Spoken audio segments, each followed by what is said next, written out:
All right, welcome back, everybody. Really excited for this next session with Irene, Decentralized Identity, the nuts and bolts of an emerging industry.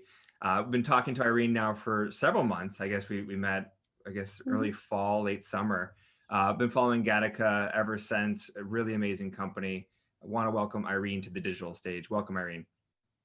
Thank you, Travis, and hello, everyone. Thank you for attending today.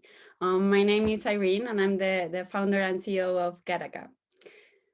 Most of you have probably heard about the concept of self-sovereign identity, but likely very few of you have seen the technology live, a truly working platform. My objective today is not to tell you about the full potential of SSI, but for you to see it with your own eyes. Let me start talking briefly about myself and our company. I am a Spanish entrepreneur with an engineering background and an MBA from MIT. I've worked over a decade for the largest multinational corporations in Europe and in the US. And I initiated my journey with blockchain technologies back in 2016. I incorporated Gataca in the US as a spin-off of an independent research study from my time at MIT. And right after, we opened a second office in Madrid to lead the European market.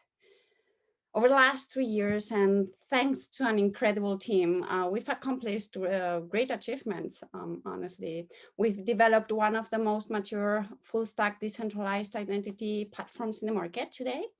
We've been featured as change leaders by prominent publications like Forbes.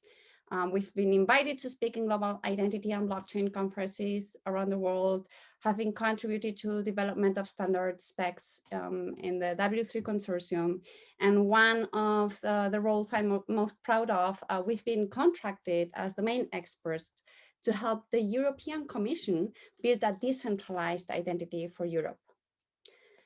But I don't want to keep you waiting for the fun part. So let me make a super quick review of what SSI is all about to make sure that we are all on the same page. And then we will proceed with a live demo. We all know that current authentication architectures are not only creating frictions for users that have to suffer super complex onboarding processes and have to manage hundreds of user accounts and passwords.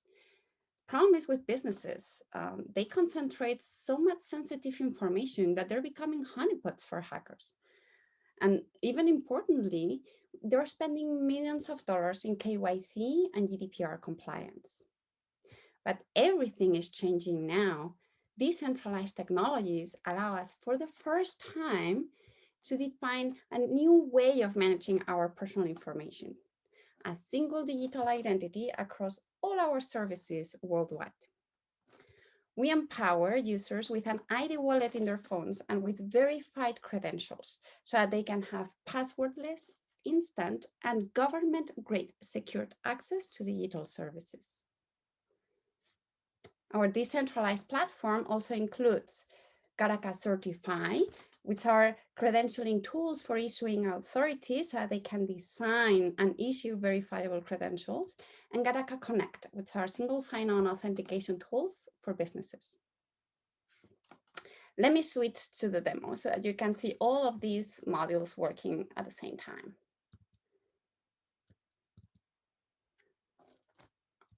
Okay, let me just connect my phone to the computer.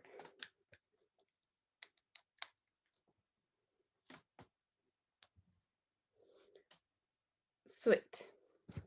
So what I'm going to explain here is the journey of Noah. Noah is a student, an alum from the awesome technical university where she graduated from computer science. And she now wants to do this cybersecurity master. It looks awesome. And she wants to apply. Now, current application methods are really cumbersome, like lengthy forms with information that you have to give away over and over again. You have to fill up your academic qualifications. Noah is really bothered with this process. But even worse, the university is saying that it can take up to 15 days to review her application because all this information have to be manually reviewed. Now, lucky for Noah, she can use SSI. So what you're seeing on the right-hand side is Noah's ID wallet, where she has a different sort of credentials. She has her student ID card, as you can see here, and where you can see not only the data from her student ID card, but also all the metadata, meaning whether the credential is active or not, when was it issued, who was the issuing authority, etc. And then she has a list of services she has connected to or authenticated herself using her ID wallet. As you can see, she has connected to the awesome technical university already, where she can check that she has already shared with them her student ID card and the academic institution where she studied. Now, when she wants to apply here to the cybersecurity university with connecting with SSI, it's as simple really as scanning a QR code that she literally does with her ID wallet.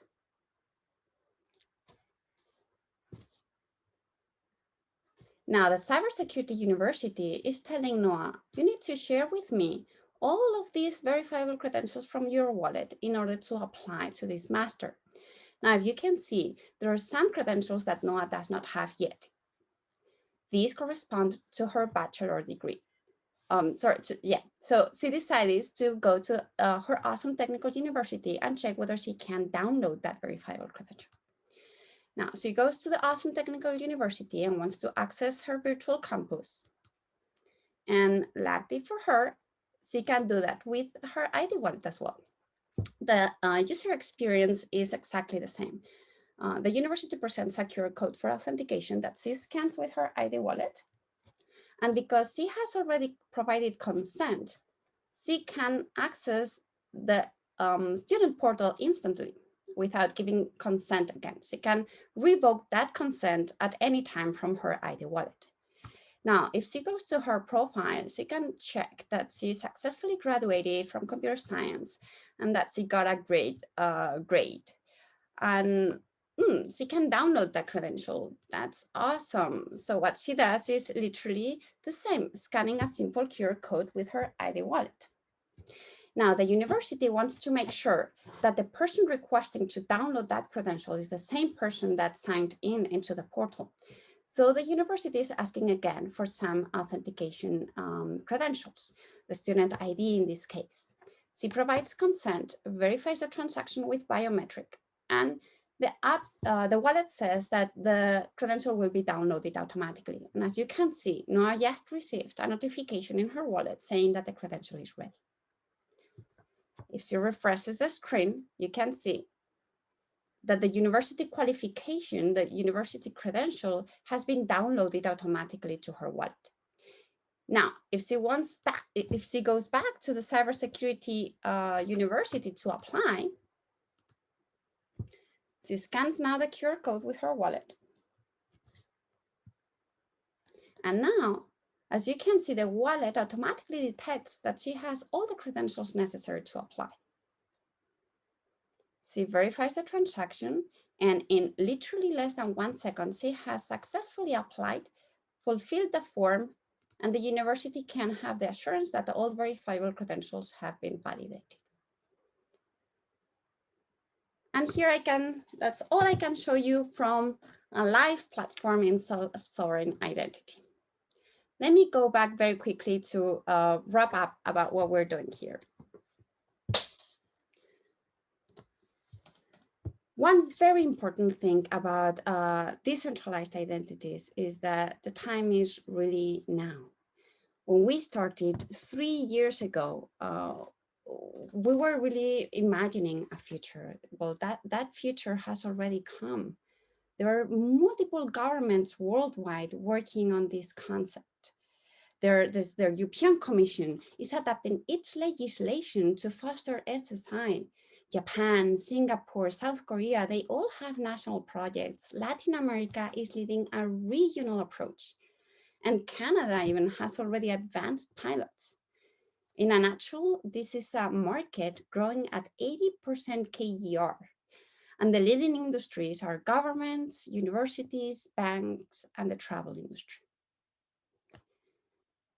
As I was saying, a few years ago, we imagined a now not so distant future where you only have to manage one single identity to manage your online life, where your data is protected and secure, where your identity is yours.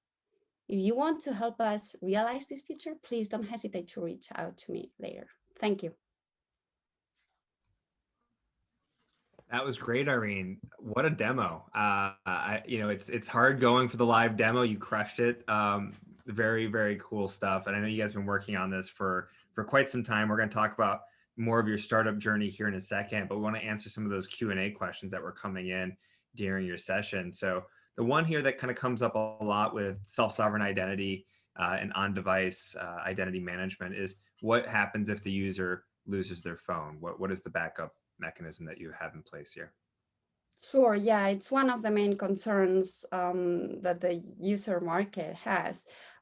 Most solutions right now manage that problem or that challenge with backup and recovery.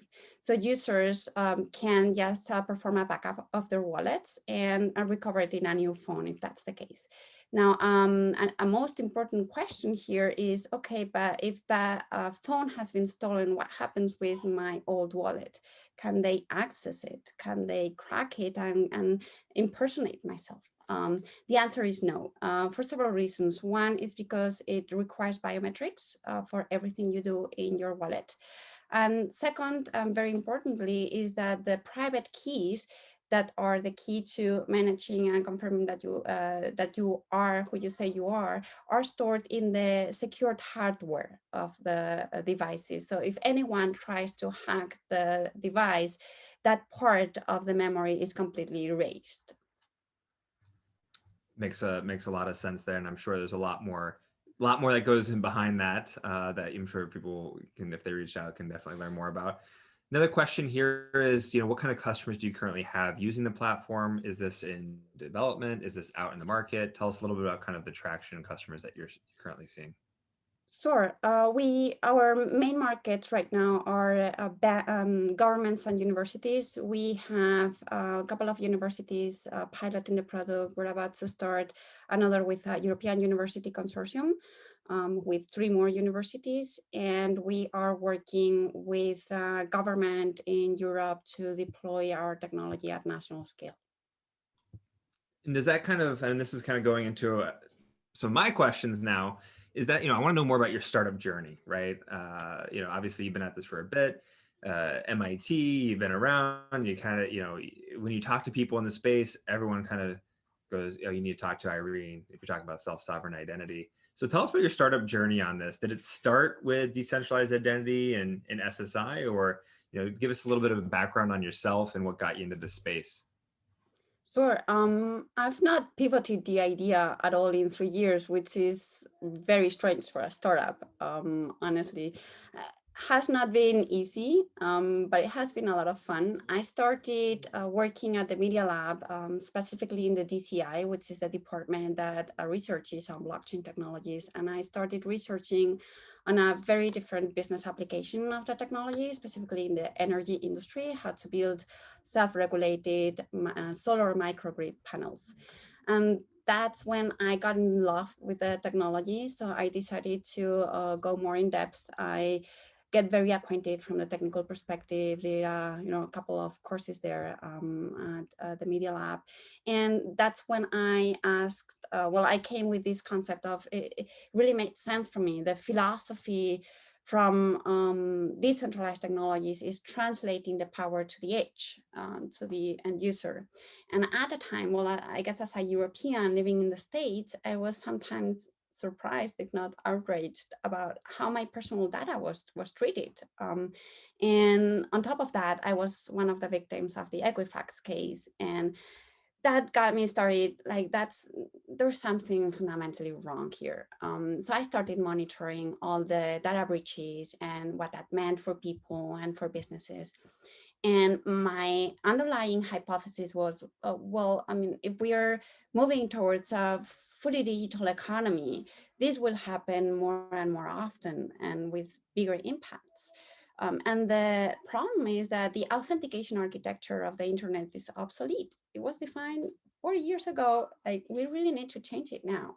And I got inspired from my work at the Media Lab, and I thought, like, why instead of trying to build, more efficient KYC processes, why don't we just eliminate the process at all? Like, we don't have to do it every time from scratch. Each business wants to authenticate you. Why don't we just do it once and be able to replicate or share that KYC? That was kind of the genesis. Since then, quite of a ride. At the beginning, we suffered like all the waves and hypes from blockchain. So first, we had to argue why the decentralized identity was a super good use case. Then we had to argue why blockchain, and then everyone wanted to put blockchain just because it was the keyword of the day. So we overcame all of these phases by evangelizing about it, keep pushing it, keep believing in it. And since I would say the last Q from 2019, we've seen a switch. Governments started to be super interested in the concept. We started talking with the European Commission. It has changed dramatically. And I would say mostly because regulators have seen this and perceived this as an opportunity for both the public and the private sectors. And that's why it helped the whole community move forward at a faster pace. So I mean, first off, you're exactly right. When you take a kind of a step back and you look at it, the past 3-5 years have been kind of crazy with regards to just general thoughts and awareness of blockchain technology, how this can be leveraged or used in this type of environment. I know personally, back when I was at Google, we actually explored blockchain for our identity program. And at the time, it was 2015. We said, hey, we're going to get beat up by regulators on this one. Let's just stay away from it. Let's go with a different path. And to your point, there's putting band-aids on things and solving things one thing at a time. And then there's the approach of, hey, let's go to the root of this problem and try to solve it. So it does sound like this is a personal problem to you. You went through the Equifax breach. You're a European living in America saying, like, what the hell are you guys doing? Right? Why are you guys doing this? Like, there's a better way to it. So I actually really, I really appreciate the personal kind of vendetta against the status quo a bit here, because you're absolutely right. And when we think about kind of SSI and digital identity more broadly and managing your own credentials, it's a horizontal layer, right? And there's obviously a billion types of opportunities. There's opportunities, and you can kind of dig into any vertical and say, all right, here are 1,000 use cases, which makes the space extremely difficult. So I want to ask you, obviously you kind of mentioned this, you're starting with governments and education, but if you could, you kind of mentioned before that you would start it in the energy sector. Where would you, if you could, where would you go back and maybe put more time in if you could pick another vertical to kind of explore? That's an interesting question. My initial bet was the financial industry. And I was a little bit wrong about that, because the financial industry, in my opinion, had all the ingredients. They were the first industry really betting on blockchain technologies with pilots, with use cases, daring to, issue bonds on the blockchain. They had money, they had interest, they had knowledge, and they had a problem, because all of these neobanks, specifically, I'm talking about traditional banking institutions, all of these neobanks coming with great digital onboarding processes, their market share was drowning. So they had all the ingredients. What I didn't take into account then is that that's only part of the equation. What makes SSI so complex is that it's a three market industry. You have users on the one side, you have issuers on the other side, and you have service providers. So it's not a marketplace, a two-sided marketplace where you need sellers and buyers. You have to bootstrap literally three markets at the same time. And that was a challenge. I guess I made made myself exactly that same question about 1 year and a half ago. Hitting the financial industry was getting me nowhere. So I said, okay, well, what's the industry I really wished for me was the governments, really, because they have the key. Governments are a closed market in the sense that they, on the one hand side, are issuers of national identity documents, which, by the way, are in many other processes the genesis documents to issue more identity credentials. They have the user base, which are the citizens, and they are service providers. They provide public services to citizens. And I understood at the beginning that was going to be very difficult. Governments needed to be, educated, and regulation need to come in hand. That's the decision I would have made 4 years ago. I made it, a couple of years later down the road, and that's a success today. I have to say they are right now in the right mindset and really pushing strongly for this. No, I mean, your journey is, I can envision the entire kind of path. And to your point, I mean, people like you have been the ones educating regulators that have opened up this market and this opportunity for so many others. So I do think there is a big thank you to be had there. And I want to kind of turn the conversation a little bit over to speaking to some of the entrepreneurs that are with us today. We do have quite a few folks here that are founders themselves. You've been at this journey for a bit, probably longer than some of the folks on this call. And, what are some of those big risks that others should be aware of when they're getting into this space? I mean, obviously, a lot of them are market oriented, but what are some of the risks or some of those bumps in the roads that people can kind of look out for from one entrepreneur to another? So I guess that one of the biggest risks is to run out of cash. This is a long-term goal. I mean, it's a super immature market. There is a long way to finally reach systems in production. Typical questions from investors is, how many users do you have in your platform? It's like, no, I mean, we're at a different stage in the whole industry. We're in piloting stage. So it's a long road. You need to be convinced of building this new industry, and for that you need money. You need money for a long time, so you need to always bear in mind that cash will be king in this case. Truer words have never been spoken. As a third-time founder, I can attest. Your models always are a little weighted in your favor when you're saying, "Oh, we're going to make this amount of revenue, and we're only going to spend this much for it."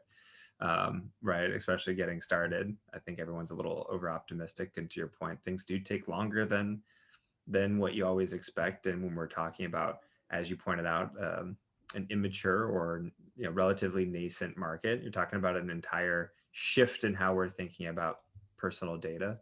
That's a big shift. It takes money, it takes time, to your point. Another question for you, and this goes towards, again, the entrepreneurs in the audience here, folks that are starting on their journey. Other than, of course, cash is king, be mindful of that. What other advice would you give them when starting a company, or as you've kind of met with I'm sure you've met tons of other mentors and founders along the journey, but what would be some of the other advice that you'd give them outside of cash is king? It really depends on the specific startup. So giving super generic entrepreneurial advice is kind of challenging for me. It depends on whether you're working B2B or B2C. If I'm talking to brand new entrepreneurs, what I would say is uh, that they have to understand what is the type of skills that they will need to develop one type of company or another. So entrepreneurs, what I've observed is that they typically fall in love with an idea, but they don't really understand from the beginning whether if it's a B2B company, their lifestyle is going to be very different as if it's a B2C company. And if you're talking about global market or national industry, I would really try to picture from the very beginning instead of trying to come with an idea first and then try to develop that, try to think about how you want to live. Like, do you like talking to corporations, or do you like talking to users?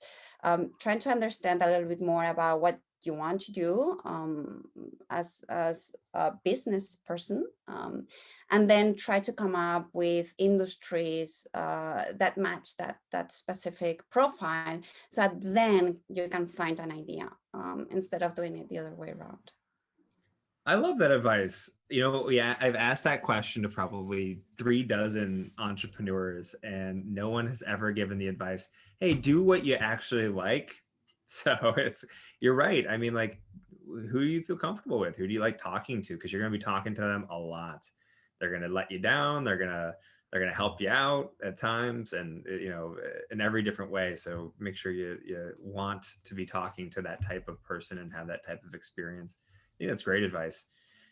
Last question that I have for you, which is more about the future, right? So I think if we were to step back in 2016 and look the 5 years ahead, I don't know if we all would have been, we would have picked where we are, who we are today.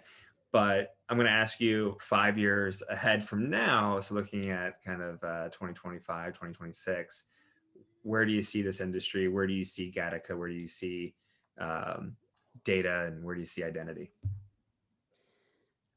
So in 5 years, if everything goes right, I think Gataca will be at a very strong position in Europe, because we, as I mentioned briefly before, we have very, very advanced conversations to deploy our technology at national scale, and that will probably give us or open some more doors in that arena. So I think, and I'm pretty confident Gataca will be a reference technology provider in SSI, definitely in Europe. And at the time, I hope to have been expanded already to America. Our origins were in the United States. The United States is already, specific states are a little bit more advanced than others, California with data protection rules and stuff. At the time, I would like to have expanded internationally beyond Europe already in terms of market adoption, and how I see or foresee the industry as a whole moving forward. I think that in 5 years, we will already have countries where they will have already rolled out this technology for public services. Some countries may start with private consortiums. I don't know, for instance, the banking industry in a consortium trying to lead these. Perhaps we see that in other countries, but definitely a lot of real use cases already in production.